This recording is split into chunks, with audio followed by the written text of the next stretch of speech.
Bonjour à toutes et à tous. Bonjour. Nous sommes ravis de vous retrouver aujourd'hui pour cette troisième édition consacrée à la jurisprudence récente de nos tribunaux. Donc, l'objectif de ce webinaire aujourd'hui, c'est de vous présenter quelques décisions récentes du tribunal fédéral qui ont eu un impact sur la pratique en droit du travail. Donc, aujourd'hui, je vais commencer par vous présenter une décision sur la responsabilité du travailleur. Je vous présenterai ensuite une autre décision du tribunal fédéral sur le certificat de travail et la référence professionnelle. Et ensuite, ma collègue Morgane Buhlmann prendra le relais pour traiter de la clause de non-concurrence, d'un arrêt sur le licenciement du travailleur âgé, ainsi que d'une décision sur le devoir d'annonce des heures supplémentaires. On vous invite à participer activement tout au long de cette présentation grâce à notre outil d'interaction en ligne qui est Slido. Vous pouvez y poser vos questions à tout moment et on répondra lors de la session questions-réponses à la fin de cette conférence. Il vous suffit pour cela de scanner le QR code qui s'affiche à l'écran et puis vous pourrez ensuite voir les questions qui sont posées par l'Assemblée et voter pour les questions que vous estimez pertinentes et que vous souhaitez voir traitées. Voilà, merci encore de votre présence. Sans plus attendre, commençons par le premier arrêt. Alors, je vais commencer par vous parler aujourd'hui de la responsabilité du travailleur. Donc, le tribunal fédéral a rendu un arrêt 4A_159/2024 du 23 avril 2025. Dans cet arrêt, on a l'employé B qui est employé en qualité de CEO par la société A, laquelle est active dans le milieu de la finance. Le 5 avril 2011, l'employeur A licencie B et les rapports de travail prennent fin le 5 octobre de la même année. La lettre de licenciement précise que B demeure soumis au respect du secret professionnel, et ce, même après la fin des rapports de travail. Son contrat prévoit aussi un devoir strict de confidentialité qui lui interdit de transmettre à des tiers des informations internes ou d'en conserver des copies. À la fin de son emploi, en vertu de cette obligation, B, il doit restituer l'ensemble des documents en sa possession qu'il a obtenus dans le cadre de ses rapports de travail.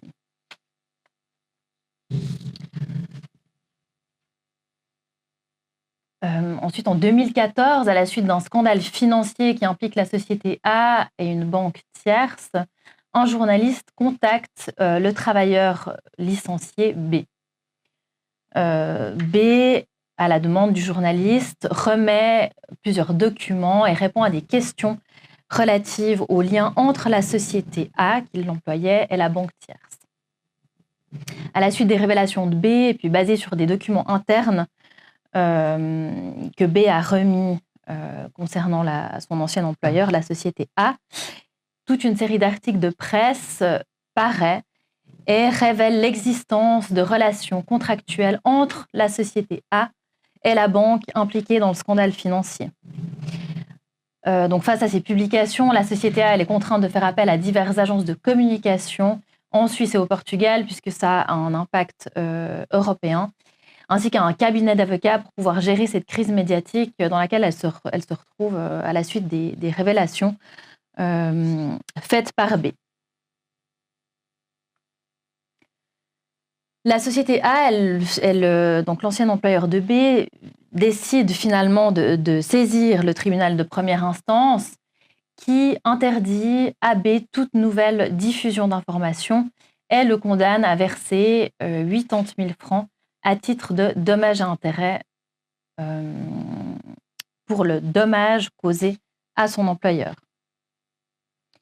Ensuite, ça va en deuxième instance et le tribunal de deuxième instance annule la décision qui a été rendue en considérant que la société A n'a pas établi de lien de causalité suffisant entre la divulgation des documents par B et le dommage subi par la société A qui constitue les dépenses encourues pour l'agence de communication ainsi que les frais d'avocat.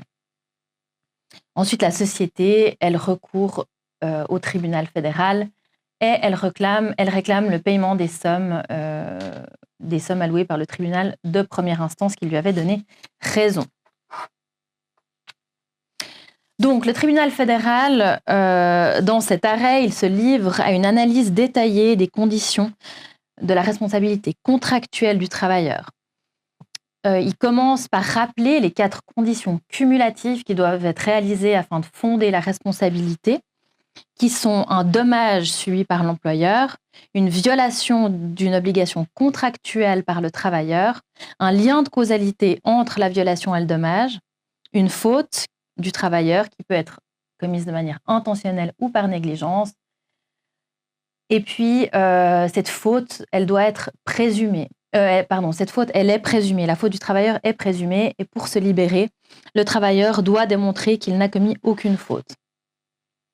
Le dommage, lui, il doit être prouvé par l'employeur, tout comme la violation de l'obligation contractuelle et le lien de causalité.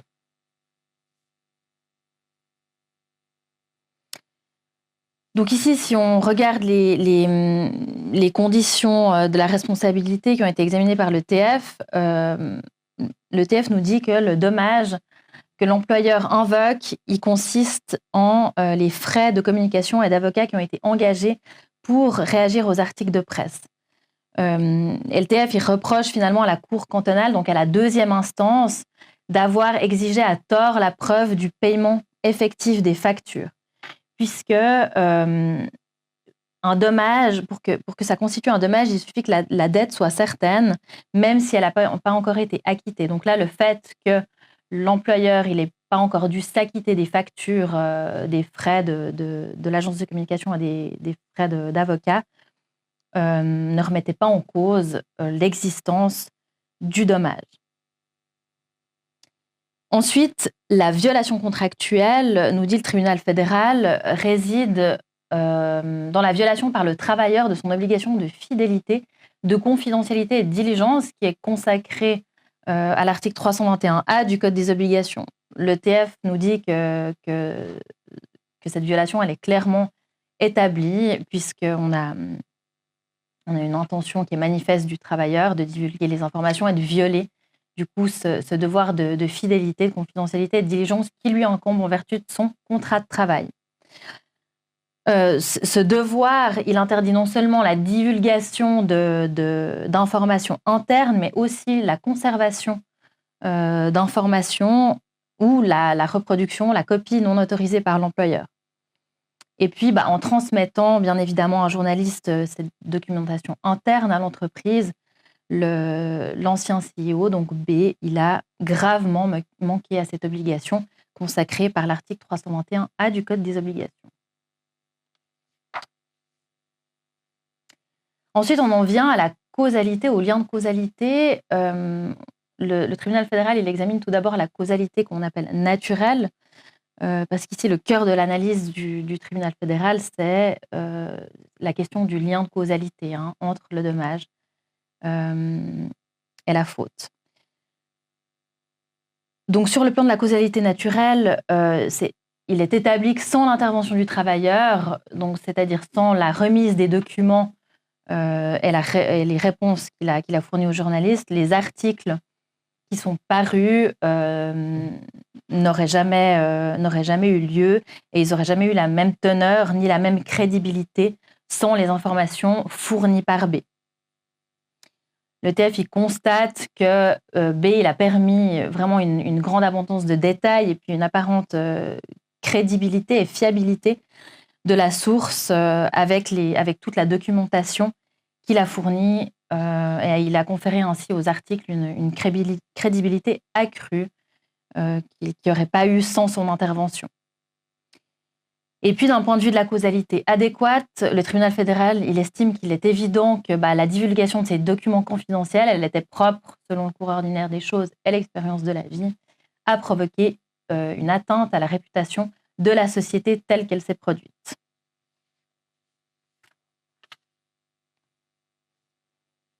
Enfin, le TF, il examine la faute du travailleur. Pour lui, celle-ci, elle est évidente puisqu'il a agi en pleine conscience de son obligation de fidélité qui lui était même rappelée dans son contrat de travail et encore dans sa lettre de licenciement.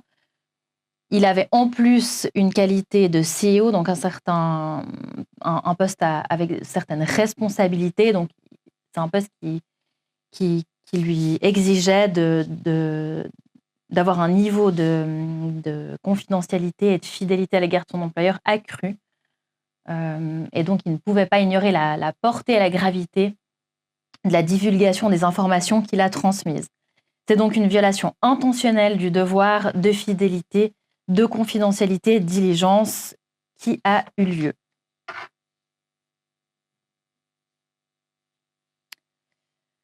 Donc, en définitive, le tribunal fédéral, il admet le recours de la société puisqu'il estime que les conditions de la responsabilité, elles sont remplies et puis il condamne le travailleur B au paiement des dommages et intérêts afin de réparer le dommage causé à l'employeur à la suite de la violation de ce devoir de confidentialité au vu des articles de presse parus. Alors, c'est clair que dans cette affaire, la nature des informations divulguées, le caractère sensible et puis, comme je l'ai dit tout à l'heure, la fonction occupée par B ont été des éléments qui ont été déterminants dans la condamnation de B et la réparation du préjudice subi par l'employeur.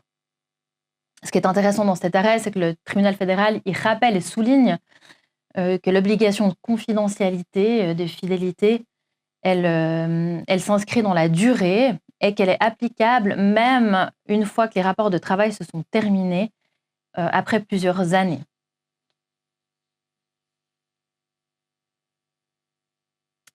Donc, pour en revenir maintenant aux dispositions légales topiques, on a l'article 321E du Code des obligations qui fonde la responsabilité du travailleur. Donc, cette disposition, elle régit la responsabilité civile du travailleur qui crée un dommage à son employeur par la mauvaise exécution de son contrat de travail.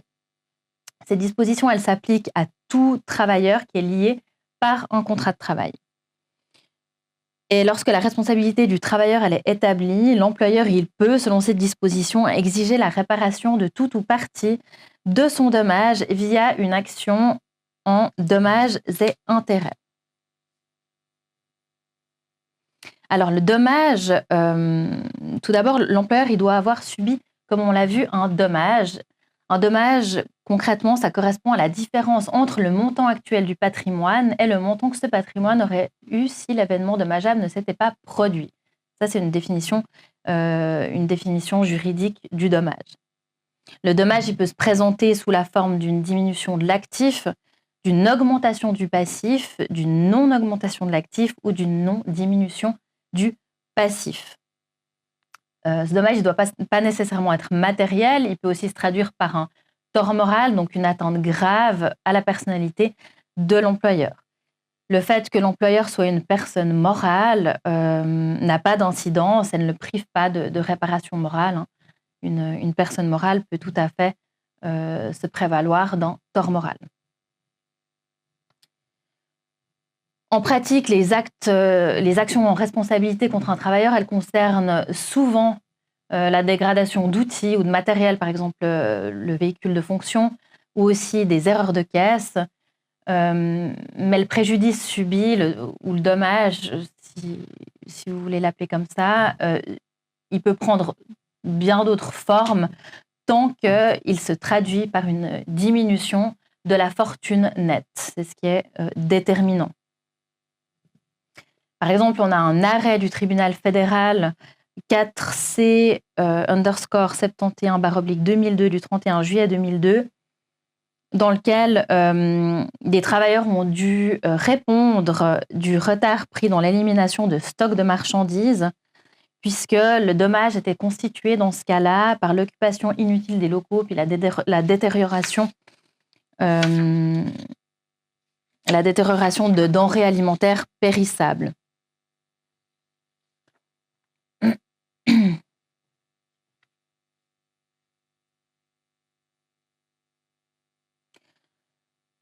On en vient ensuite à la violation contractuelle. La violation du contrat de travail, elle se caractérise lorsque le travailleur il n'exécute pas son travail, il l'exécute tardivement ou de manière défectueuse, ou encore lorsqu'il manque à une de ses obligations accessoires.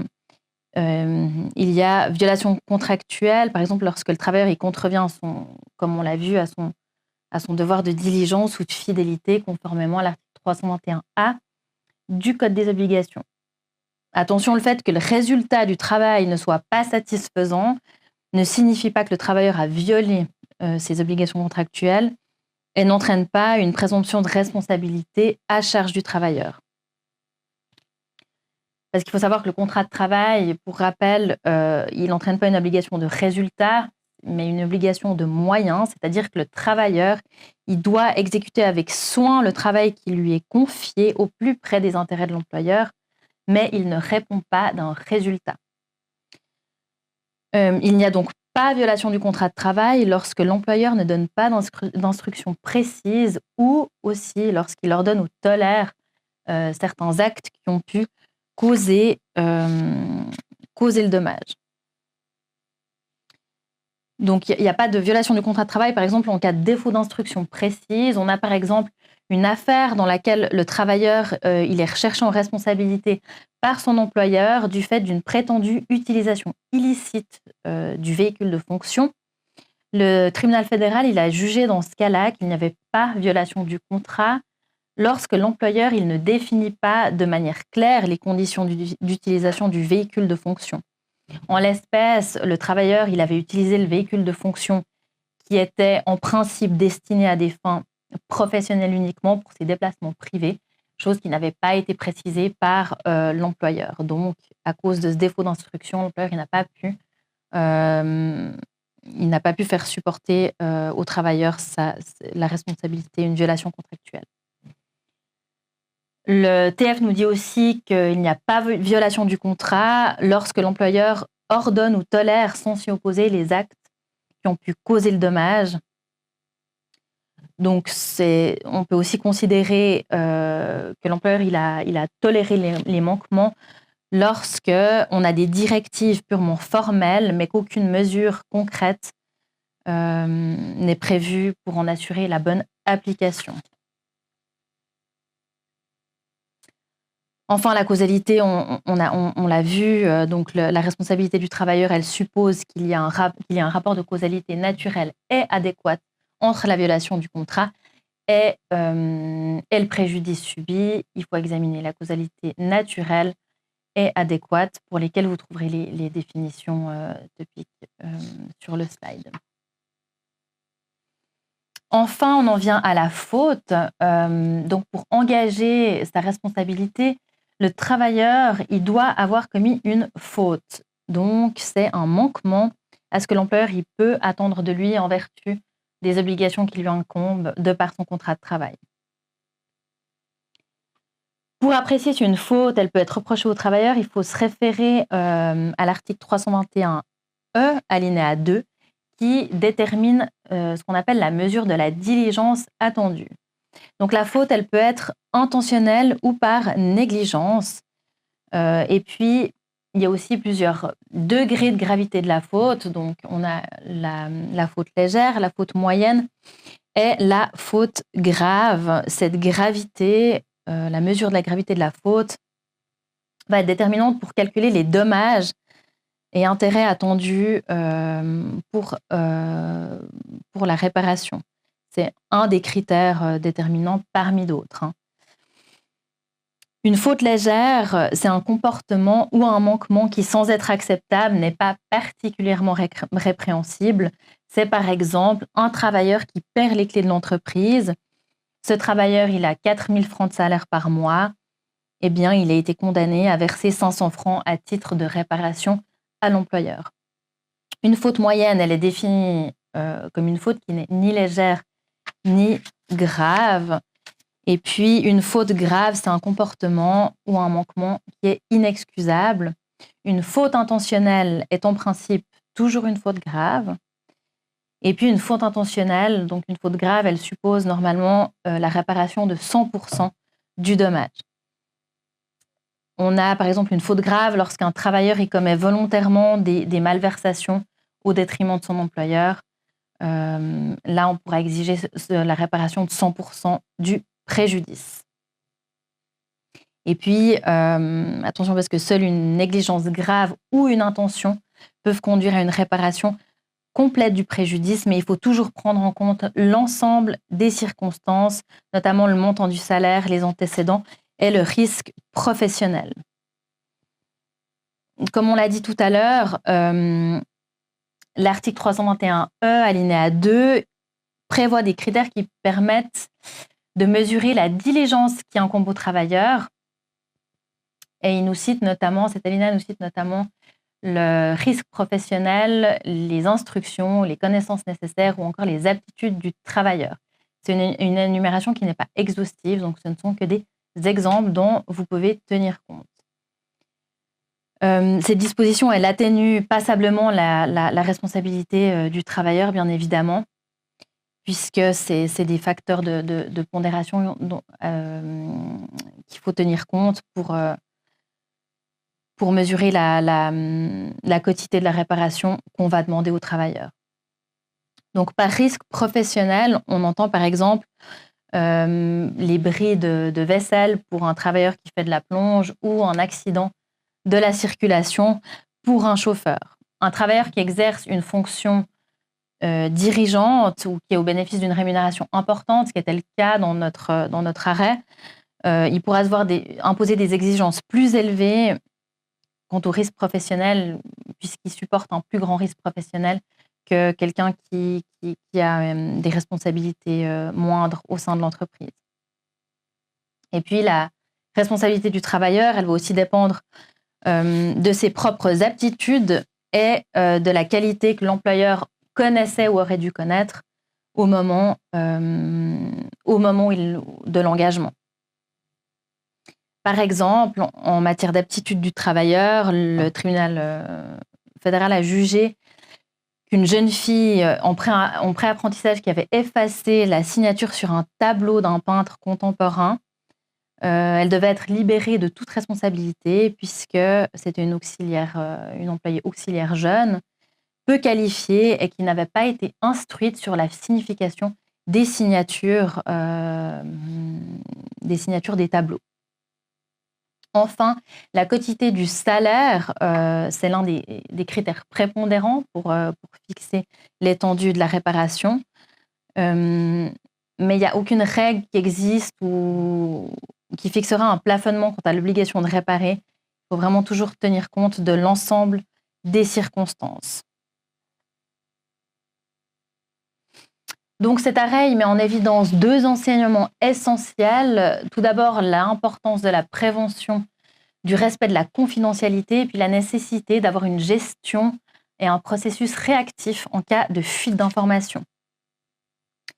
Sur le plan contractuel, il est recommandé d'insérer des clauses de confidentialité dans les contrats de travail, des clauses qui définissent avec précision ce que constitue une information confidentielle, ainsi que les conditions de restitution des éventuels supports et documents internes. Et puis, lors de la fin des rapports de travail, il est recommandé aussi d'avoir un entretien de départ qui rappelle cette obligation de confidentialité. Et puis, si possible, d'avoir une attestation écrite de restitution de tout le matériel et toutes les données dont le travailleur a connaissance dans le cadre de ses rapports de travail. Sur le plan organisationnel, ensuite, il faudrait limiter l'accès vraiment aux informations sensibles en les rendant accessibles qu'aux personnes qui en ont besoin dans le cadre de leur fonction et en assurant une traçabilité, par exemple avec de la journalisation ou d'autres mesures de sécurité informatique. Et puis une politique interne pour la communication avec les tiers est recommandée aussi. Par exemple, en interdisant toute prise de contact avec les médias sans autorisation ou en désignant une personne au sein de l'entreprise ayant les compétences pour pouvoir communiquer à l'externe. Et puis enfin, en cas d'incident, l'employeur doit toujours agir rapidement en sécurisant les preuves, en documentant tout ce qu'il peut, le dommage et puis les frais engendrés, en analysant rapidement la situation et puis éventuellement en ouvrant action en réparation et en interdiction du préjudice. Et puis finalement, il est également recommandé de coordonner bien sûr la réponse juridique et médiatique en s'appuyant sur des experts en communication pour éviter toute atteinte à la réputation. Voilà, on en a terminé avec cette première décision.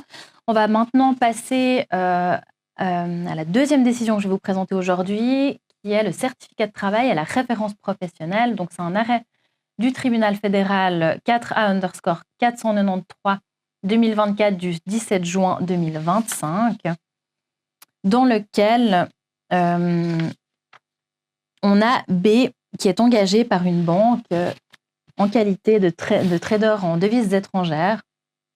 Sa rémunération annuelle, elle comprend une part fixe et un bonus. Quelques années après son engagement, on a plusieurs procédures de surveillance et d'enquête qui sont ouvertes par des autorités de surveillance étrangères et suisses à l'encontre de la banque pour manipulation présumée du marché des changes. Cette procédure de surveillance est notamment ouverte par la FINMA. Dans ce cadre, plusieurs travailleurs, dont le travailleur B, sont entendus et ou surveillés. Les enquêtes, elles aboutissent en novembre 2014 à une lourde sanction administrative qui est prononcée par la FINMA, assortie donc d'une grosse amende de 134 millions de francs pour violation des exigences prudentielles. En décembre 2014, la banque Z, elle résilie finalement le contrat de B avec effet au 30 juin 2015, sans lui verser de bonus pour l'année 2015. Quelques jours après son licenciement, B décide de présenter sa démission avant même l'échéance du contrat. Et donc, peu après sa démission, B signe un nouveau contrat de travail avec une autre banque, la banque C, pour un poste à pourvoir en août 2015. Cette nouvelle embauche est toutefois expressément conditionnée à l'obtention par B d'une référence professionnelle favorable de la part de son ancien employeur. Son ancien employeur, donc la banque Z, elle est sollicitée par ce futur employeur, la banque C, pour confirmer la réputation et les compétences de B, mais refuse de transmettre la référence attendue.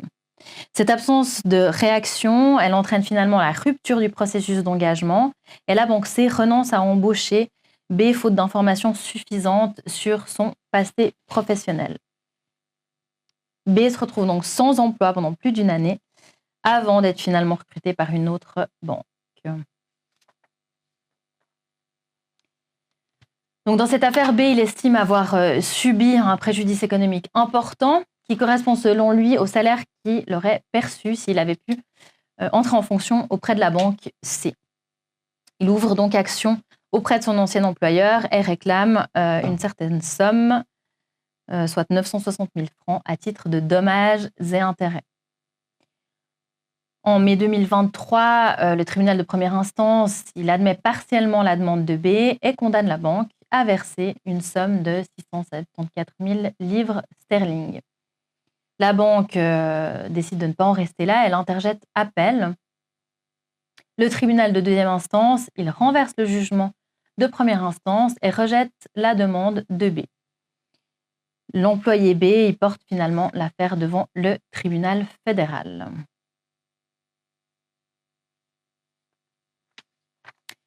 Donc, cet arrêt pose deux questions principales. La première, c'est est-ce que l'employeur il est juridiquement tenu de fournir une référence professionnelle en sus du certificat de travail qui est prévu par le Code des obligations. La deuxième question, c'est est-ce que le refus ou le retard de communication d'une référence peut engager la responsabilité de l'employeur. Donc, dans son arrêt, le tribunal fédéral commence par rappeler la distinction entre le certificat de travail et la référence professionnelle.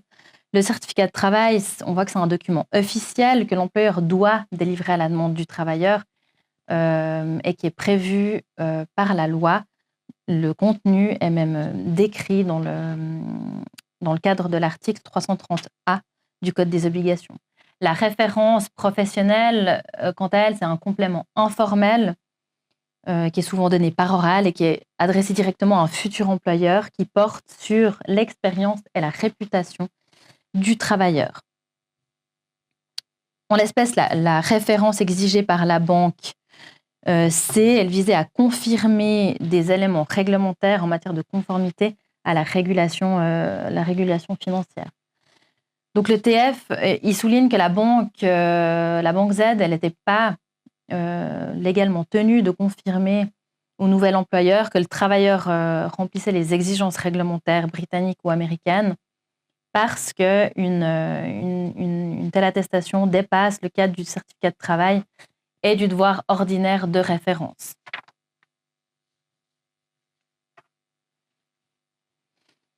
Le tribunal fédéral nous dit ensuite que le travailleur, il a, par courriel du 14 août 2015, renoncé expressément à toute demande de référence. Vu que cette renonciation elle est intervenue plus d'1 mois après la fin du contrat de travail, elle est pleinement valable et elle libère la banque de toute obligation de fournir une référence. Le tribunal fédéral il examine ensuite le lien de causalité et il souligne que la banque C, donc le futur employeur, il n'a pas reçu de réponse négative de la part de la banque Z, mais simplement un refus d'information. Et donc, ça n'a pas pu déterminer le retrait de l'offre d'emploi à l'interruption de l'embauche du travailleur. Et puis, le tribunal fédéral, il examine enfin le délai de réponse qui, en l'espèce, était de 10 jours ouvrables et considère que ce délai est raisonnable compte tenu de la situation qui est quand même assez complexe, notamment en matière réglementaire, vu qu'il s'agit du domaine bancaire. Enfin, le tribunal fédéral, il confirme l'arrêt cantonal et rejette la demande du travailleur en donnant raison à l'employeur. Donc, dans cet arrêt, le tribunal fédéral, il rappelle que l'employeur, il doit en principe fournir les références à la demande du travailleur pour autant que ce soit possible sans difficulté particulière. Ce devoir de fournir des références, il découle du principe de protection de la personnalité qui est consacré par l'article 328 du Code des obligations. Même s'il n'est pas expressément prévu par la loi, on peut tirer ce devoir de cette disposition-là qu'on verra tout à l'heure. Ensuite, le tribunal fédéral, il nous rappelle que le refus arbitraire de fournir des références ou la communication d'éléments inexacts ou trompeurs peut engager la responsabilité de l'employeur. Et enfin, le tribunal fédéral nous réaffirme la règle selon laquelle les certificats de travail ou les références doivent en principe, faute de délai express prévu dans la loi, ils doivent en principe être remis immédiatement, bien évidemment en tenant compte des circonstances concrètes du cas d'espèce ainsi que de la bonne foi. Donc, les dispositions topiques en la matière, ce sont les articles 330A du Code des obligations et 328 du Code des obligations. Donc, l'article 330A, il prévoit la réglementation en matière de certificat de travail. Il prévoit l'obligation pour l'employeur de délivrer un certificat de travail au travailleur. C'est une disposition qui est impérative, donc l'employeur ne peut pas s'y soustraire. L'article 328, quant à lui, régit le devoir de l'employeur de protéger la personnalité de ses employés. Il intègre et concrétise dans le contrat de travail les principes généraux de protection de la personnalité du Code civil. Et ce faisant, il en précise la portée, mais impose aussi des obligations concrètes à l'employeur.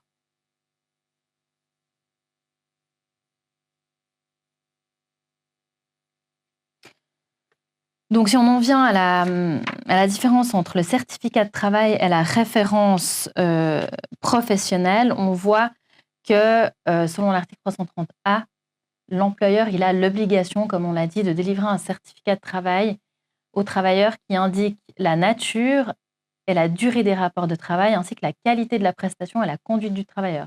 Le contenu du certificat de travail, il est donc encadré par la loi, il est prévu expressément par la loi. En revanche, s'agissant de la référence professionnelle, on n'a aucune mention dans la loi qui nous fait part de cette notion. L'employeur, il doit, dans une certaine mesure, selon l'article 328 CO, contribuer à favoriser l'avenir économique du travailleur, pour autant, bien évidemment, que ça ne lui cause pas de difficultés particulières ou de risques juridiques. Donc, découle de cet article 328 CO, de la protection de la personnalité du travailleur, le devoir pour l'employeur de communiquer une référence lorsque le travailleur en fait la demande. Enfin,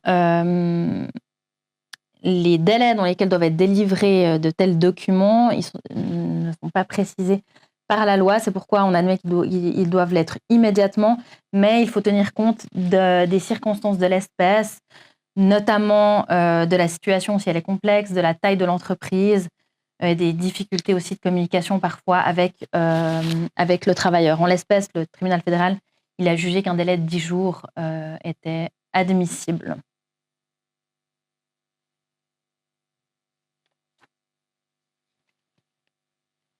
Donc la référence professionnelle, elle vise à préciser l'impression qui est produite dans le certificat de travail. Elle doit compléter le certificat de travail sans le remettre en cause. Ça signifie que si un certificat de travail favorable a été remis au travailleur, les références postérieures, souvent verbales, elles devront aussi être favorables sous peine d'engager la responsabilité de l'employeur. Et puis l'employeur, il doit appliquer les mêmes principes que ceux qui valent pour l'établissement du certificat de travail lorsqu'il transmet une référence, c'est-à-dire le principe de bienveillance, le principe de complétude et le principe d'exactitude. Il ne faut pas oublier aussi que fournir une référence, ça implique nécessairement un traitement de données personnelles, puisqu'on transmet des informations telles que l'identité, la fonction et puis l'évaluation du travailleur. Donc, c'est des informations qui sont protégées par les articles 328B du CO et puis par la loi sur la protection des données. Ça signifie surtout que l'employeur, il ne peut pas communiquer de telles informations s'il n'a pas le consentement explicite du travailleur, sauf s'il dispose d'un motif justificatif au sens de l'article 31 LPD, ce qui est rarement le cas.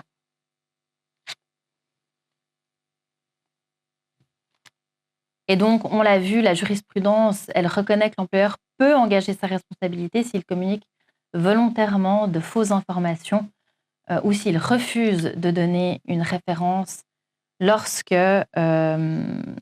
cela cause un dommage, il peut être tenu de réparer ce dommage.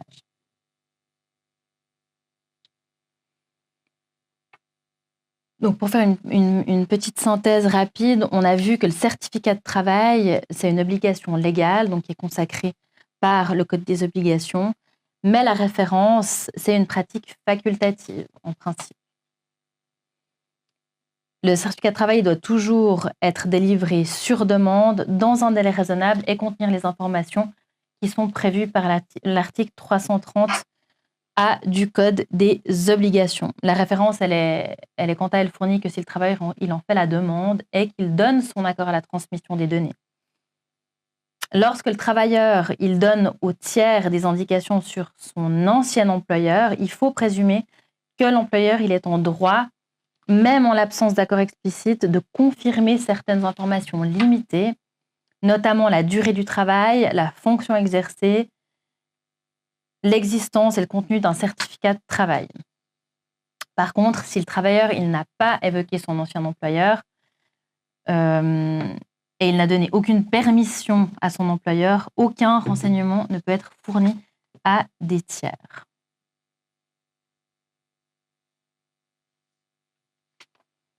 Enfin, on termine par quelques recommandations. Alors, c'est toujours il est toujours vivement recommandé d'obtenir un consentement écrit pour pouvoir donner des références afin de s'assurer qu'on a l'aval du travailleur pour transmettre des informations sous peine de risquer une violation du Code des obligations et de la loi sur la protection des données.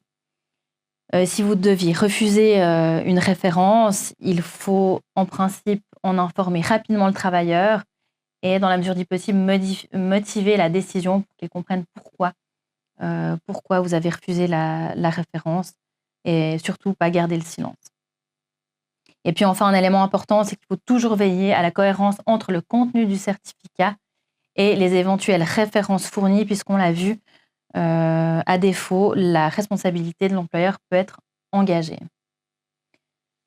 Voilà, j'en ai fini avec ces 2 décisions. Je passe maintenant la parole à ma collègue, Madame Morgane Buhlmann. Bonjour à tous, je reprends effectivement la suite avec la clause de non-concurrence. Il en a été parlé dans un arrêt du tribunal fédéral 4A_5 du 26 juin 2025. Et puis pour cette présentation-là, j'ai fait le choix de commencer par la partie théorique, puisque finalement les clauses de non-concurrence ne sont pas si évidentes que ça. Et puis on enchaînera ensuite sur l'arrêt lui-même, les faits, et puis ce qu'on peut en tirer.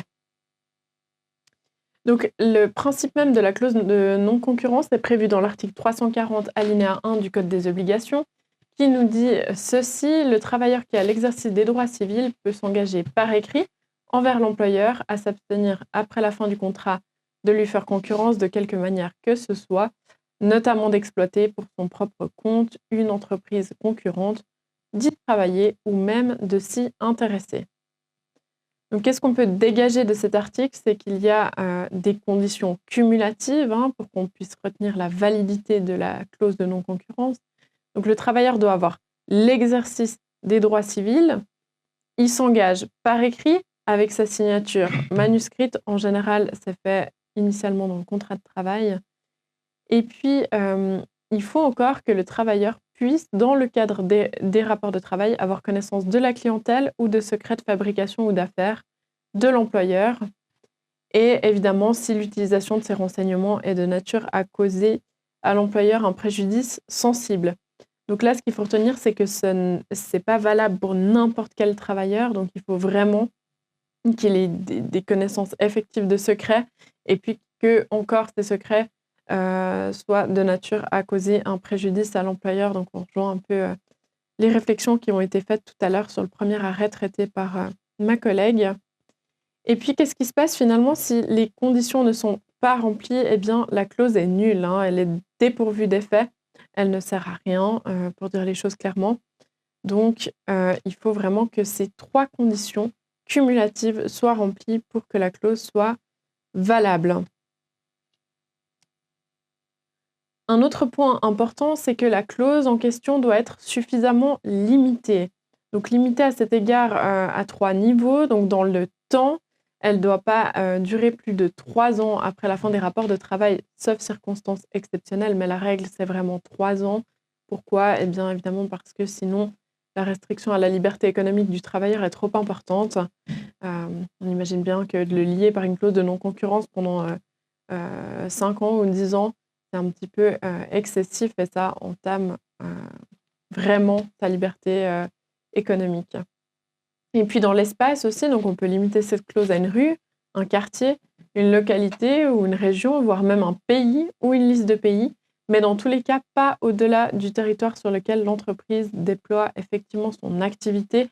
Évidemment, on ne se verrait pas interdire une concurrence à l'autre bout du monde si l'entreprise n'a aucune activité dans ce pays en question, ça ne fait pas de sens. Et puis la limitation est aussi dans le genre d'affaires. Le genre d'affaires doit être convenablement déterminé, donc les activités précises, le type d'activité doit être déterminé aussi dans la clause. Pourquoi? Parce que finalement, si la clause n'est pas suffisamment limitée, eh bien c'est le juge qui va venir l'apprécier et la réduire fortement en général. Donc ce qu'on dit toujours, c'est que plus une clause est bien définie et limitée, plus elle est solide. moins elle a de chances d'être réduite par un juge dans un sens qui ne nous convient pas forcément.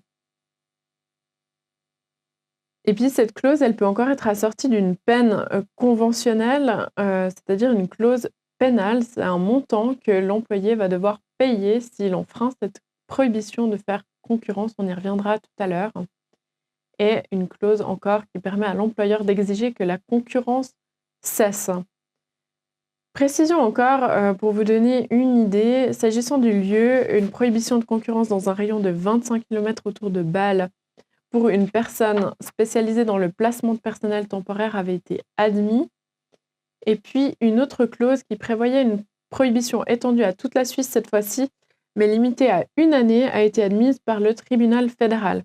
Donc il est possible de jouer en quelque sorte sur les différents critères afin d'éviter que la clause ne soit réduite par le juge, parce que là on voit dans le deuxième cas que la clause est plus étendue, mais que par contre elle est d'une durée plus courte, ce qui permet de compenser un petit peu sa lourdeur, si je peux dire, sur l'étendue du territoire concerné par la prohibition de concurrence.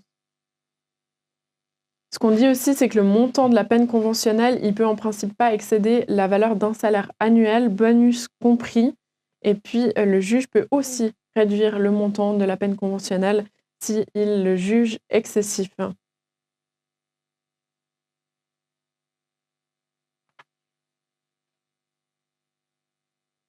Alors finalement, quand est-ce que se termine cette prohibition de faire concurrence? Eh bien, en principe, en présence de motifs ordinaires, donc l'écoulement du temps, on l'a dit, le décès peut-être du travailleur, une renonciation, on y reviendra aussi, à cette prohibition de faire concurrence. Évidemment, si l'employeur résilie le contrat sans motif justifié, pour des motifs économiques, propres à lui-même finalement, eh bien, il ne peut pas faire valoir la clause de non-concurrence. Cependant, si l'employeur licencie le collaborateur pour un motif important qui serait imputable au collaborateur, eh bien, la clause peut être appliquée encore. Mais s'agissant de ce motif-là, on n'exige pas la même gravité que pour un motif de licenciement avec effet immédiat. C'est vraiment un motif qui n'est pas un juste motif qui permettrait un licenciement avec effet immédiat, mais qui quand même ne permet pas à un employeur, on nous dit raisonnable et pondéré, de maintenir le contrat.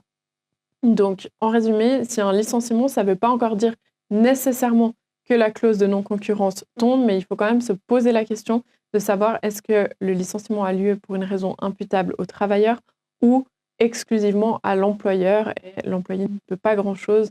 Dans ce cas-là, on ne peut pas appliquer la clause de non-concurrence.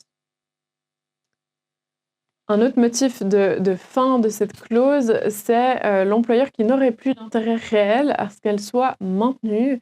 Par exemple, on imagine l'employeur qui ferme l'entreprise purement et simplement, il cesse ses activités, eh bien, il n'y a plus vraiment d'intérêt à maintenir une clause de prohibition de faire concurrence.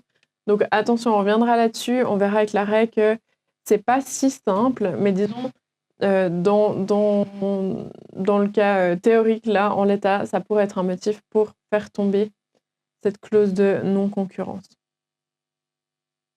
Et puis encore le dernier cas, donc si le travailleur y résilie le contrat pour un motif imputable à l'employeur, par exemple, on pourrait imaginer un salaire nettement inférieur à celui du marché, une surcharge de travail chronique, malgré un avertissement à l'employeur, des reproches constants, une mauvaise ambiance, du mobbing, du harcèlement sexuel, on pourrait imaginer toutes sortes de causes.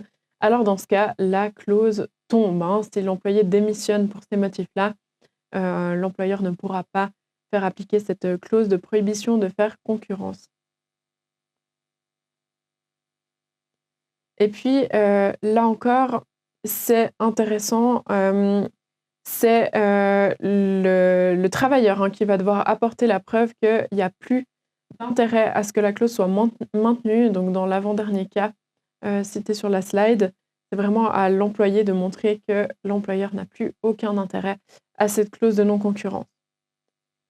Et puis, cette clause de non-concurrence, elle peut encore être assortie d'une indemnité de carence, et c'est important puisque c'est ce dont va traiter l'arrêt qu'on va voir tout à l'heure. C'est un montant qui serait versé par l'employeur qui viserait à compenser la diminution des opportunités qui s'offrent aux collaborateurs sur le marché du travail. On imagine bien que le collaborateur qui subit, entre guillemets, les effets d'une clause de non-concurrence, il va être passablement restreint dans ses choix professionnels, en tout cas pour la durée de la clause de non-concurrence. Donc c'est vraiment une somme d'argent qui serait versée pour compenser ce désagrément-là aux travailleurs. Et puis là encore, on parlait avant d'une réduction par le juge de la clause de non-concurrence. Ce qu'il faut savoir, c'est que l'existence ou non d'une indemnité de carence peut être un élément qui sera pris en compte pour cette appréciation-là, c'est-à-dire qu'on pourrait éventuellement tolérer une clause de non-concurrence un peu plus étendue, pour autant qu'il y ait une indemnité de carence intéressante derrière. Donc ça peut aussi limiter l'étendue de la réduction de la clause de non-concurrence par le juge.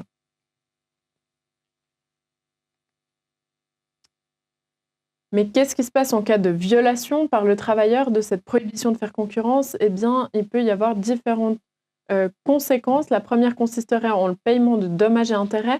À ce moment-là, l'employeur doit prouver qu'il a subi un dommage, mais aussi réussir à le chiffrer. Et ça peut être très complexe, puisque finalement, la perte de certains clients peut être éventuellement chiffrée si on arrive à estimer le montant du mandat, mais ce n'est pas toujours le cas. Donc, c'est assez vite compliqué de chiffrer le dommage. Sinon, et si on l'a prévu, l'employeur peut exiger le paiement de la peine conventionnelle fixée, donc pour autant qu'il y en ait une, pour autant qu'on y ait pensé. Et dans ce cas, le collaborateur va payer le montant de la peine conventionnelle, mais on pourrait imaginer que si le dommage est plus important que le montant de la peine conventionnelle, eh bien, l'employeur puisse également réclamer ce montant en su. Et comme ça couvrir l'intégralité de son dommage. Si le collaborateur paye le montant de la peine conventionnelle, il est libéré de la clause, sauf accord contraire, on y reviendra, c'est possible de prévoir autre chose, mais sur le principe, si le travailleur décide de payer le montant, eh bien, il est libre ensuite de faire concurrence à son ancien employeur. Et la cessation de la contravention, donc c'est la cessation de la concurrence finalement, si l'employeur s'en est réservé le droit dans la clause de non-concurrence, eh bien, il peut exiger que l'activité concurrente soit interdite purement et simplement par le tribunal lui-même.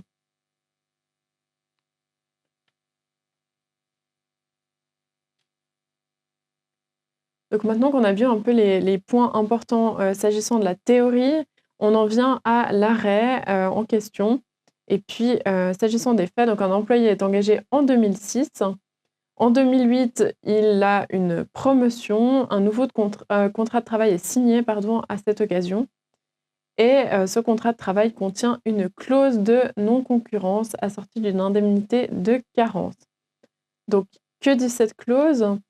L'employé s'engage pendant une période de 2 ans à ne pas accepter une activité directe ou indirecte pour une entreprise concurrente de l'employeur et à ne pas créer sa propre entreprise du même type, ni à prendre une participation dans une telle entreprise pendant la période susmentionnée, donc les 2 ans, et à ne pas exercer d'activité pour le compte d'entreprises tierces dans le domaine d'activité de l'employeur.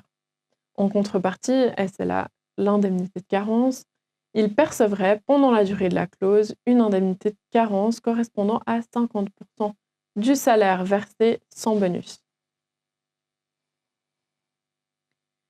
Donc là, on n'y reviendra pas vraiment, mais vous verrez assez vite que finalement la clause a été limitée dans le temps, 2 ans, on est bon à ce niveau-là, mais par contre, elle n'est pas suffisamment limitée s'agissant du territoire. Les tribunaux ont été très compréhensifs dans ce cas-là et elle n'a pas été tellement limitée cette clause, mais ce n'est pas vraiment le centre de notre analyse aujourd'hui, mais je mentionne ça tout de même.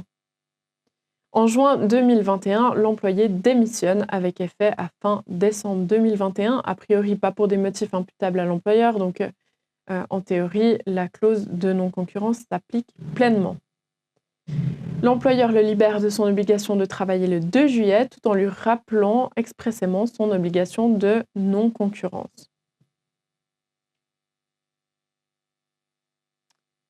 Finalement, et contre toute attente, l'employeur informe l'employé qu'il renonce à la clause de non-concurrence et qu'il ne versera en conséquence pas l'indemnité de carence prévue.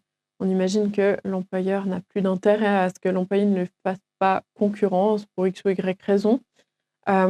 L'employé, lui, conteste, puisqu'il conteste sur cette indemnité de carence, et il obtient 8 420 francs en première instance, puis 16 200 devant la deuxième instance à titre d'indemnité de carence.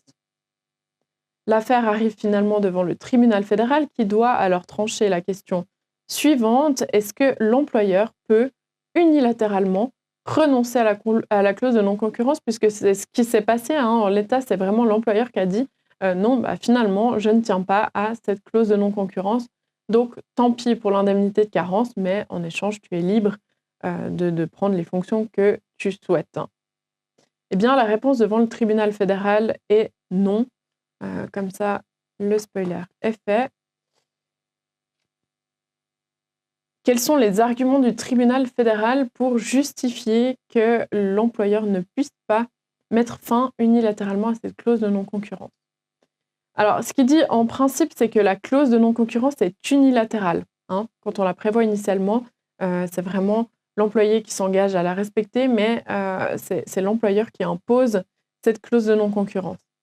Par contre, elle devient un contrat bilatéral lorsqu'une indemnité de carence est prévue, parce que, certes, l'employé s'engage à ne pas faire concurrence, mais en échange, on a une autre obligation de la part de l'employeur qui est celle de verser une indemnité de carence. C'est une contrepartie donc à la renonciation du travailleur à faire concurrence, et le tribunal fédéral nous dit que l'employeur ne peut pas y renoncer de manière unilatérale, sauf si cette possibilité a été prévue contractuellement. Donc si dans le contrat on dit que l'employeur est libre de renoncer en tout temps à cette clause de non-concurrence et donc à ne pas payer l'indemnité de carence, ce serait possible, mais là, en l'espèce, ce n'était pas le cas. Rien n'avait été prévu contractuellement. Et puis, le travailleur, à l'inverse, ne pourrait pas non plus renoncer à l'indemnité de carence afin d'être libéré de l'interdiction de faire concurrence. Il ne peut pas, comme ça, se débarrasser de cette clause. À l'inverse de la peine conventionnelle qui, elle, permet, en cas de paiement, d'être libéré de la clause de non-concurrence. Et puis, donc, vous l'aurez compris, ça implique qu'à défaut de stipulation expresse, l'employeur ne pourra pas résilier la clause de non-concurrence et il risque de devoir supporter le paiement d'une indemnité de carence alors même qu'il n'a plus aucun intérêt économique à l'interdiction de concurrence. Donc, il faut bien penser à le préciser par écrit, on y reviendra. Un autre point intéressant qui est traité dans cet arrêt, c'est de savoir si finalement on doit déduire ou non les revenus effectués par le travailleur de l'indemnité de carence. Là aussi, le tribunal fédéral nous répond que non, sauf si on l'a prévu expressément. Pourquoi? Parce que l'indemnité de carence, c'est en réalité la rémunération de l'abstention de faire concurrence et non des dommages et intérêts. Donc, de toute façon, l'indemnité est due indépendamment de la réalisation ou non d'un revenu pendant la période d'interdiction de concurrence. Ça ne regarde pas l'employeur si l'employé effectue une autre activité lucrative qui, par hypothèse, ne ferait pas concurrence. Il est libre de le faire. Et donc, il n'y a pas d'imputation des revenus tirés de cette autre activité, ni des indemnités de chômage, par ailleurs. Sauf si, encore une fois, les parties ont expressément prévu que l'indemnité de carence vise à compenser la perte de revenus plutôt qu'en compensation de la restriction abstraite des chances sur le marché du travail. Donc, on peut toujours prévoir quelque chose de différent dans le contrat, mais il faut le faire. Donc là, en l'état, dans cet arrêt, il n'y a pas eu d'imputation des revenus tirés de l'autre activité lucrative de l'employé, et l'employeur a dû verser l'intégralité du montant prévu pour l'indemnité de carence, alors même qu'il n'avait plus aucun intérêt dans cette clause de prohibition. Donc, s'agissant de nos recommandations en la matière, donc ce qu'on recommande toujours, c'est de bien délimiter clairement la clause de non-concurrence, donc dans le temps, dans l'espace et dans le type d'affaires qui sont interdites. On conseille aussi, au vu de toute cette théorie et de cette pratique jurisprudentielle, de prévoir expressément que l'employeur peut demander la cessation de la concurrence. Là aussi, il faut le prévoir par écrit. Et puis, prévoir également que l'employeur peut renoncer librement à la clause de non-concurrence, s'il n'y a plus de justification économique au maintien de la clause, et ce, même si une indemnité de carence est prévue. Il faut aussi prévoir par écrit que les revenus sont déduits de l'indemnité de carence, sinon, on a vu, l'imputation de ces dits revenus n'est pas possible. Et puis finalement, ça paraît un petit peu bateau comme recommandation, mais si vous avez des secrets à protéger, prévoyez une clause de prohibition de faire concurrence, si possible assortie déjà d'une peine conventionnelle, puisque ça vous libère de l'obligation de prouver votre dommage. Vous pouvez simplement exiger le paiement du montant prévu dans la peine conventionnelle. Donc ça a de toute façon un effet épouvantail, même si par hypothèse la clause devait tomber, ça a quand même un effet très dissuasif. Donc, mettez-les si le collaborateur a connaissance de secrets.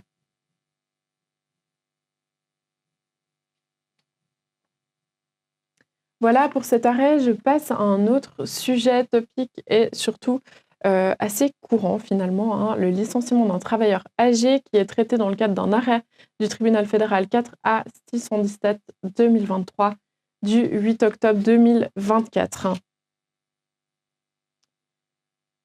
Donc, on a un employé A qui est engagé en qualité de boulanger le 1er juin 2001.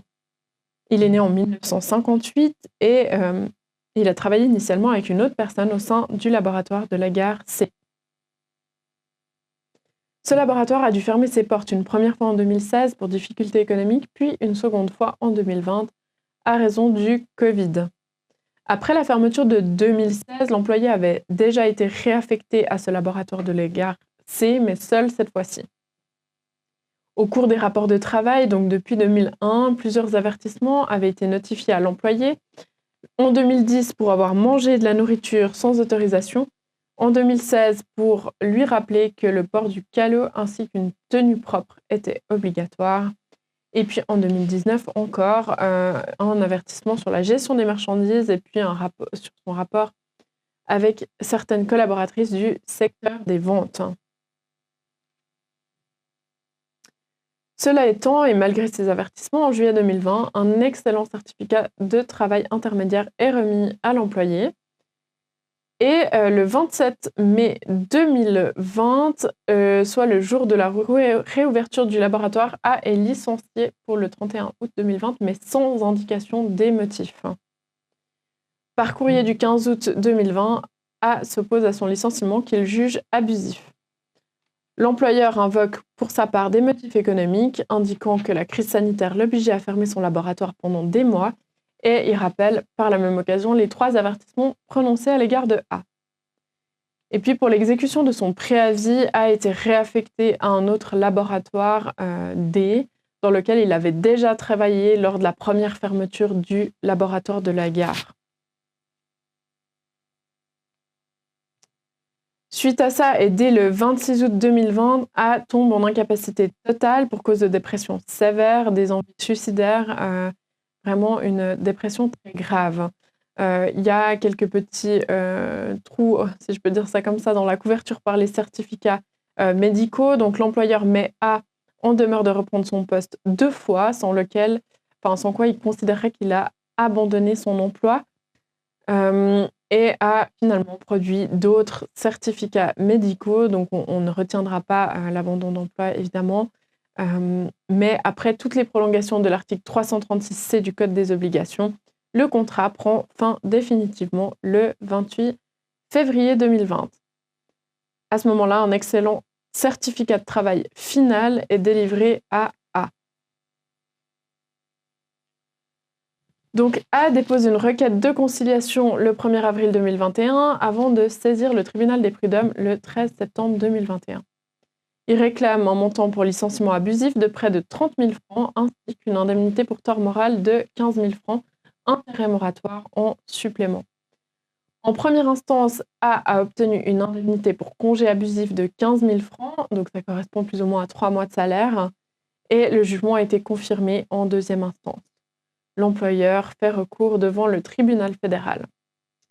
À nouveau, le spoiler, le tribunal fédéral rejette le recours de l'employeur et confirme l'indemnité de 3 mois de salaire. Donc, s'agissant des arguments du tribunal fédéral, eh bien, il commence par rappeler qu'en droit du travail suisse prévaut la liberté de résiliation au même titre que la liberté contractuelle, mais cette liberté est limitée, notamment par les dispositions sur la résiliation abusive. On y reviendra après, mais ce qu'il nous dit, c'est bien que la liste de l'article 336 alinéa 1 et 2 du Code des obligations qui traite de la résiliation abusive n'est pas exhaustive, donc un congé peut parfaitement être abusif dans d'autres circonstances. La manière dont un licenciement est prononcé peut également le faire apparaître abusif. Il rappelle aussi qu'il n'y a pas de droit d'être entendu ou de recevoir un avertissement avant un licenciement en droit suisse de manière générale. Mais il rappelle également qu'il faut faire preuve d'égard particulier en cas de licenciement d'une personne âgée qui cumule de nombreuses années d'ancienneté. Donc ici, on voit que l'employé, il a travaillé quand même 19 ans pour l'employeur, il est âgé de 62 ans et il est qualifié d'excellent professionnel par celui-ci, et ce, malgré les 3 avertissements. On voit bien que ses certificats de travail sont toujours excellents. Pour appuyer son licenciement, l'employeur a invoqué des motifs économiques et une fermeture provisoire du laboratoire. Par contre, il a licencié évidemment définitivement le collaborateur. Donc, le tribunal fédéral a souligné cet écart entre le caractère provisoire d'une part de la fermeture et puis le caractère définitif du licenciement du collaborateur. Un point dont il a été tenu compte également, c'est qu'un nouveau collaborateur a été engagé pour travailler dans le laboratoire D pour remplacer un employé qui avait à ce moment-là quitté l'entreprise. Et puis ça, le tribunal fédéral n'a pas particulièrement apprécié, puisque le raisonnement, c'est que ce collaborateur-là aurait parfaitement pu faire l'affaire, d'autant plus qu'il avait déjà travaillé dans ce laboratoire lors de la première fermeture. Donc finalement, le tribunal fédéral il rejoint l'analyse de la Cour cantonale en disant que l'employeur aurait dû discuter avec l'employé de la restructuration provisoire et des éventuelles solutions alternatives. Et comme je l'ai dit, il existait la possibilité éventuelle d'alterner les places de travail avec l'atelier D, puisque l'employé y avait déjà travaillé à satisfaction de l'employeur. Et surtout, l'employeur aurait dû témoigner de l'empathie à son travailleur en lieu et place de le congédier sèchement. Et en plus de ça, il a sommé le travailleur de revenir effectuer le solde de son préavis, ignorant le grave état dépressif dans lequel se trouvait A suite à son licenciement. Et il a, par ces faits, ajouté à sa détresse. Donc, l'employeur était parfaitement au courant de l'état de santé de son collaborateur. Et donc, ce que nous dit le tribunal fédéral, c'est que c'est bien la manière dont le licenciement a été prononcé qui le rend abusif. S'agissant de la théorie, donc ça c'est l'article topique, je vous laisserai le soin de le lire en matière de licenciement abusif, mais il nous parle des motifs qui pourraient être abusifs, donc une raison inhérente à la personnalité de l'autre partie, par exemple la religion, l'ethnie, etc. Les cas un petit peu classiques de licenciement abusif.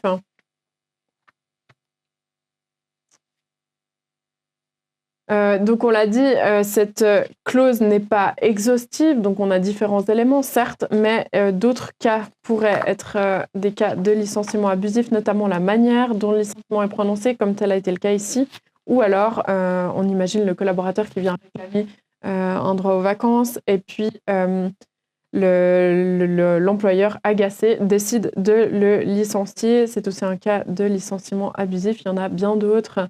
Mais on ne va pas trop s'attarder là-dessus.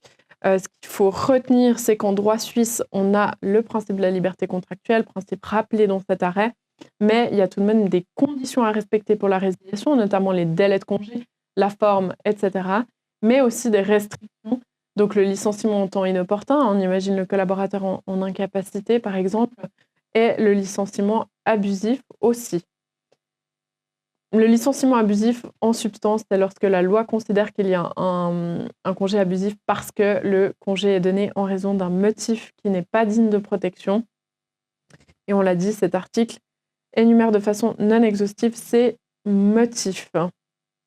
Et évidemment, il faut qu'il y ait un lien de causalité entre le motif invoqué et le licenciement. Donc c'est bien parce que la personne appartient, par exemple, à telle religion ou telle nationalité qu'elle est licenciée. Ce n'est pas une question de elle est licenciée parce qu'elle ne donne pas satisfaction dans le cadre de ses prestations de travail. Et ça n'a aucun lien avec évidemment le motif ethnique ou autre. Donc, il faut vraiment qu'il y ait un lien entre le licenciement et ce motif problématique. La conséquence d'un licenciement abusif, ce n'est pas la nullité. Le licenciement reste valable. Il n'y a pas non plus de suspension du délai de congé, mais on maintient le contrat si les parties se mettent d'accord. Évidemment, ça n'arrive jamais en pratique. Ou on a éventuellement une indemnité qui peut aller jusqu'à 6 mois de salaire. Je précise à cet égard que, s'agissant des indemnités dans le contexte de licenciement de travailleurs âgés, elles s'élèvent en général à 3-4 mois de salaire en pratique. C'est souvent ce qui se fait. Il y a également une procédure à respecter s'agissant de la procédure pour faire constater un licenciement abusif. Donc, le collaborateur qui souhaite voir le licenciement se faire qualifier d'abusif doit faire opposition auprès de l'autre partie, donc de l'employeur en l'état, par écrit et encore pendant le délai de congé. Donc, si les parties trouvent un accord pour continuer les rapports de travail, le contrat continue. Je l'ai dit tout à l'heure, ça n'arrive quasiment jamais. Et si pas d'accord, alors le travailleur peut faire valoir sa prétention à une indemnité par voie d'action en justice dans les 180 jours à compter de la fin du contrat. Si les conditions ne sont pas remplies, alors la procédure pour licenciement abusif ne peut pas avoir lieu. Les portes sont fermées, donc plus rien ne va se passer à cet égard. Et c'est pour ça, précisément, qu'un travailleur qui est représenté par une protection juridique ou un avocat va quasiment systématiquement faire opposition à son congé, encore pendant son délai de congé, justement pour préserver ses droits, éventuellement, pour éventuellement aller plus loin sous l'angle du licenciement abusif. Donc, c'est assez fréquent. Et puis, s'agissant des travailleurs âgés, donc il faut faire preuve d'égard particulier en cas de licenciement, puisqu'on l'a vu, le risque de licenciement abusif est élevé. Et qui sont ces travailleurs âgés? Finalement, on ne sait pas vraiment, mais au niveau de la jurisprudence, il semble que ce soit les travailleurs âgés de plus de 50 ans qui cumulent de nombreuses années de service, en tout cas une dizaine au sein de l'entreprise. Plus l'employé est proche de l'âge de la retraite, plus il faut être prudent. Évidemment, c'est pour tenir compte des difficultés de réinsertion sur le marché du travail après un licenciement de ces catégories-là de travailleurs. Attention, ce n'est pas parce que ces critères sont remplis que le licenciement est automatiquement abusif, mais il faut se montrer très prudent, malgré tout, lorsque le travailleur remplit ces critères. Donc, nos recommandations lorsque l'employeur envisage le licenciement d'un travailleur âgé, c'est d'effectuer un suivi des performances en amont avant d'envisager le licenciement, de fixer des objectifs à court et moyen terme et d'envisager différentes options, éventuellement des changements de poste, des changements de taux, etc.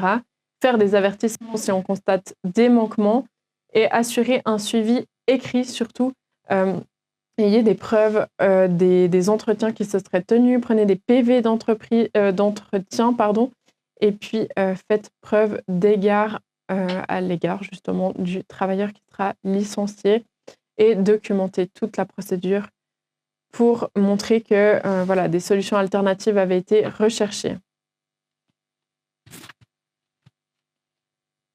J'enchaîne encore sur cet ultime arrêt sur le devoir d'annonce des heures supplémentaires qui a été traité dans le cadre d'un arrêt du tribunal fédéral 4A 662-2024 du 8 avril 2025. Donc, dans cet arrêt, on a une employée qui est engagée en tant qu'employée agricole par les parents de D dès 1992. C'est D, donc le fils, qui a ensuite repris l'exploitation du domaine agricole et dès 2010, le taux d'engagement de l'employé s'élevait à 65%.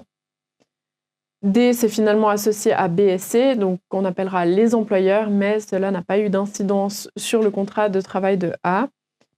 En 2019, A établit un décompte indiquant des horaires de travail de 8h à 17h avec une pause d'1h30 à midi et 1 heure par semaine pour la vente d'œufs en supplément.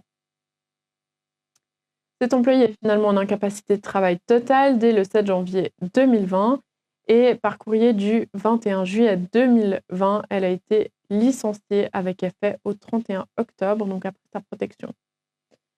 A s'oppose à son licenciement le 27 juillet 2020 et met en demeure les employeurs de lui payer l'ensemble de ses heures supplémentaires. Donc elle réclame à ce moment-là un montant, entre autres, de 61 600 francs bruts, correspondant à 2572 heures supplémentaires effectuées entre le 1er novembre 2015 et le 31 décembre 2019. En première instance, sans grande surprise, le tribunal condamne les employeurs à verser, entre autres, ce montant. En deuxième instance, l'appel des employeurs est partiellement admis et le tribunal supprime le montant correspondant à la rétribution d'heures supplémentaires. L'employé saisit alors le tribunal fédéral et le tribunal fédéral rejette son recours. Pourquoi ? Eh bien, parce que selon l'article 8 du Code civil, il appartient en principe au travailleur de prouver qu'il a accompli des heures supplémentaires, mais aussi qu'elles ont été ordonnées par l'employeur ou qu'elles étaient nécessaires à la sauvegarde des intérêts légitimes de ce dernier. Si l'employé effectue spontanément des heures supplémentaires, il doit les déclarer dans un délai utile. Mais si l'employé tarde à les annoncer et qu'il accepte le paiement de son salaire, sans rien dire, il risque de ne plus pouvoir réclamer ultérieurement le montant afférent au paiement de ses heures. Mais le tribunal fédéral nous dit aussi que si l'employeur sait ou doit savoir que l'employé effectue des heures supplémentaires, alors l'employé peut, de bonne foi, déduire que les heures supplémentaires sont approuvées sans avoir à en démontrer leur nécessité. Donc l'annonce rapide dans ce cas-là, donc si l'employeur sait que l'employé effectue des heures supplémentaires ou en tout cas qu'il ne pourrait pas effectuer son travail sans ça, l'annonce rapide n'est pas nécessaire. Donc, l'employé serait autorisé à attendre pour chiffrer ses heures supplémentaires, de savoir si et dans quelle proportion il aura besoin à long terme de plus de temps pour accomplir les tâches qui lui ont été confiées. Et ce, en particulier, lorsque la possibilité de compenser les heures supplémentaires a été convenue. Bon, ici, le tribunal fédéral rappelle quand même que les employeurs devaient savoir qu'il était nécessaire d'effectuer des heures supplémentaires, mais que l'employé n'était pas pour autant libéré de son devoir d'annonce. Ça l'autorisait seulement à ne pas avoir à chiffrer rapidement ses heures supplémentaires, le montant exact pour ces heures supplémentaires. Mais elle ne pouvait pas non plus attendre plusieurs années pour indiquer 2572 heures supplémentaires.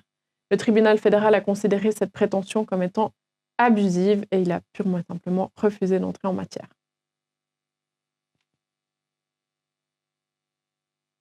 Donc, s'agissant de la théorie, précision importante, il faut vraiment distinguer les heures supplémentaires du travail supplémentaire.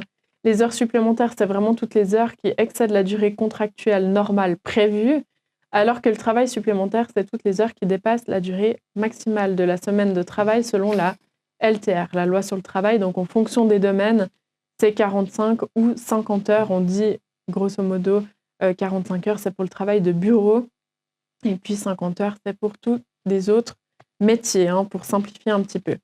Donc, comme exemple, on a un contrat qui prévoit une durée de travail hebdomadaire de 40 heures pour un 100%. Donc, toutes les heures comprises entre 40 heures et 1 minute et 45 heures pour un travail de bureau, donc, sont des heures supplémentaires.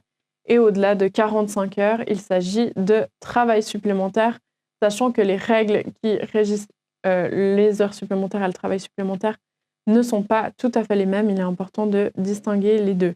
Là, on traite vraiment des heures supplémentaires.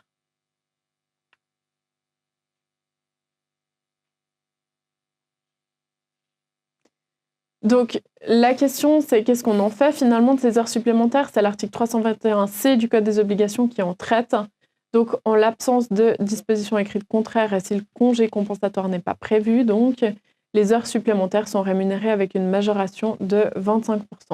Il est possible de prévoir une rémunération sans majoration ou encore une compensation en temps d'une durée équivalente. Et il est encore possible, pour certains cas, de renoncer à la rémunération et à la compensation des heures supplémentaires pour les employés dont le salaire atteint un certain niveau et qui bénéficient d'une certaine autonomie dans la fixation de leurs horaires. On pense là au cadre. C'est vraiment des conditions qui doivent être réunies pour ceci. Donc finalement, s'agissant de nos recommandations, donc on vous recommande évidemment de régler le sort des heures supplémentaires par écrit dans le contrat de travail ou le règlement d'entreprise. Prévoir notamment que l'employeur peut unilatéralement fixer le moment du congé compensatoire si le principe est la compensation en temps.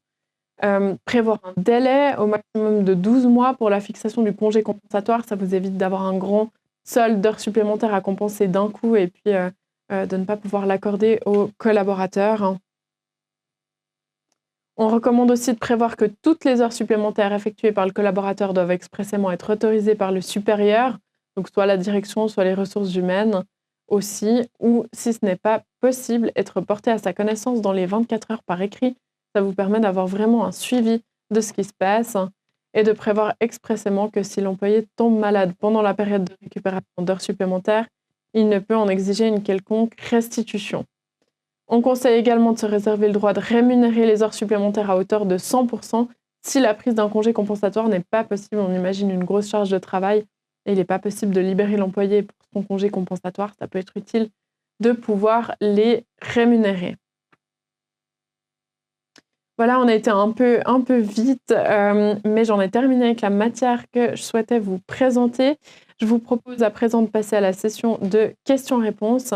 On va traiter un certain nombre de vos questions. Merci à tous pour votre écoute. Alors, la première question, la référence professionnelle dans un certificat de travail est-elle facultative ou est-ce que c'est un devoir accessoire? Alors, c'est les deux. Les deux notions ne sont pas contradictoires ou antinomiques, hein. Il faut comprendre que le certificat de travail, c'est une obligation qui est prévue par la loi, par l'article 330A. Donc, l'employeur, il a vraiment l'obligation de transmettre un certificat de travail à son collaborateur, même si le collaborateur n'en fait pas la demande. C'est quelque chose qu'il doit transmettre en principe d'office, sans même que le travailleur le demande. Et puis, il ne peut dans aucun cas refuser de lui transmettre un tel document. En revanche, la référence, si le travailleur n'en fait pas la demande, l'employeur il n'est pas tenu de fournir spontanément une référence, contrairement à ce qu'est le cas pour le certificat de travail. C'est un devoir en ce sens, c'est un devoir, mais un devoir facultatif, en ce sens que lorsque le travailleur demande une référence, l'employeur il a le devoir d'examiner sa demande et d'examiner si c'est possible de fournir une telle référence. Il peut toutefois, comme on l'a vu, refuser de fournir une référence, mais il doit du coup justifier le pourquoi du refus. Alors, s'agissant de la question suivante, donc les PV de séance avec un travailleur âgé visé par un potentiel licenciement doivent-ils être signés par le travailleur ou sont-ils valides comme tels? Eh bien, la question, c'est toujours la question de la preuve, hein, parce que ce qui est important, c'est l'idée de pouvoir démontrer que des démarches ont été entreprises pour trouver d'autres solutions alternatives à un licenciement. Donc, évidemment, un PV signé par le travailleur aura probablement une valeur probante plus élevée, donc sera une meilleure preuve, pour dire les choses clairement, qu'un PV qui serait unilatéral et pris uniquement par l'employeur. Cela étant, c'est toujours mieux d'avoir un écrit, peu importe qu'il soit signé ou non, plutôt que rien du tout. La question suivante, donc, est-ce que la possibilité de continuer les rapports de travail après opposition n'est pas un peu théorique? Avez-vous déjà rencontré des cas où cela s'est passé? Alors non, effectivement, c'est purement théorique à mon avis. En tout cas, à titre personnel, je n'ai pas encore été confrontée à une situation dans laquelle les parties se seraient entendues pour reprendre les rapports de travail, parce qu'en général, c'est quand même conflictuel quand on part sur un licenciement éventuellement abusif, surtout pour un motif clairement abusif. En général, les parties n'ont pas du tout envie de continuer les rapports de travail. Donc, c'est vrai qu'en général, on part plutôt sur une indemnité qui peut aller jusqu'à 6 mois de salaire, mais il faut vraiment que le cas soit très crasse pour qu'on aille dans des fourchettes du type de 5-6 mois de salaire. Voilà, je ne sais pas si d'autres questions arrivent. On a une question. Toi, Morgane? Oui, alors, pouvez-vous en dire plus sur la différence entre les heures supplémentaires et le travail supplémentaire? Alors oui, effectivement, comme j'ai dit tout à l'heure, donc les heures supplémentaires, c'est vraiment ce qui dépasse la durée contractuelle initialement prévue. alors que le travail supplémentaire, c'est ce qui va dépasser la durée maximale de la semaine de travail selon la loi sur le travail. Donc, c'est un peu différent parce qu'on peut parfaitement avoir un contrat qui prévoit 40 heures hebdomadaires. Donc, dès qu'on dépasse ces 40 heures, on est déjà dans des heures supplémentaires, mais on n'est pas encore dans du travail supplémentaire puisque, par hypothèse, là, la semaine de travail serait de 45 ou 50 heures. Ce qu'il faut bien comprendre, c'est que le travail supplémentaire répond à des règles spécifiques qui sont prévues dans la loi sur le travail.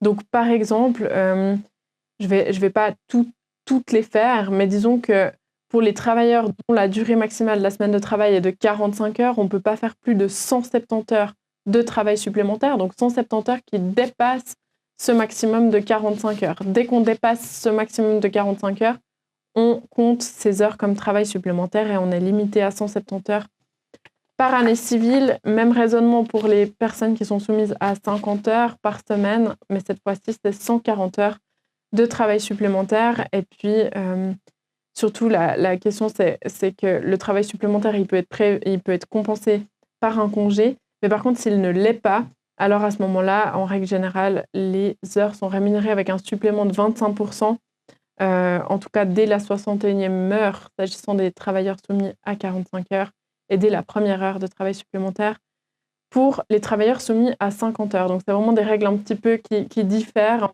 On est moins libre dans la gestion du travail supplémentaire, si je peux dire ça comme ça.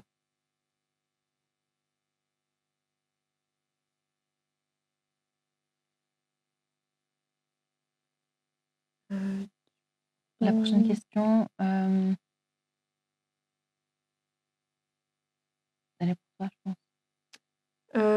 Pouvez-vous préciser ce que veut dire prévoir expressément que si l'employé tombe malade durant la période de récupération d'heures sup, il ne peut en exiger une restitution? Eh bien, c'est-à-dire que quand vous allez fixer le moment du congé compensatoire, donc la personne est en congé pour récupérer des heures supplémentaires, si elle est malade à ce moment-là, le but, c'est d'éviter qu'elle vienne vous dire « Ok, aujourd'hui, j'étais en récupération de 8 heures supplémentaires, j'ai été malade, donc il faut me les rendre à un autre moment ».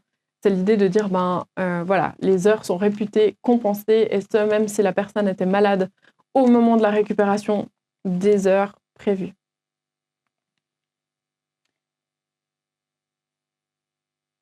Ensuite, est-ce que l'employeur peut compenser le dommage ou doit-il passer par un tribunal? Non, alors effectivement, l'employeur, il peut, pour autant qu'il ait une créance de salaire, que les rapports de travail ne soient pas terminés, qu'il ait une créance de salaire à l'encontre du travailleur, il peut tout à fait compenser le dommage en l'estimant selon les critères qu'on l'a vu. Il n'est pas obligé d'ouvrir action contre le travailleur.